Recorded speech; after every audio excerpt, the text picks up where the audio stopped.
GST ప్రయోజనాలు సామాన్యులకు అందుతున్నాయా అంటే లేదనేదే స్పష్టమవుతోంది.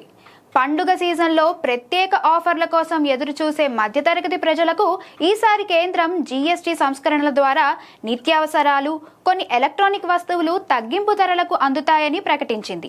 దసరా ఉత్సవాలు ప్రారంభానికి ముందే ఈ ధరలు అమల్లోకి వస్తాయని చెప్పినప్పటికీ మార్కెట్లో మాత్రం పరిస్థితి వేరుగా ఉంది. పన్నులు తగ్గిన పాత ధరలకే వస్తువులు విక్రయిస్తూ వ్యాపారులు తమ వద్ద ఉన్న స్టాక్ను తగ్గింపు ధరలకు ఇవ్వడం లేదు.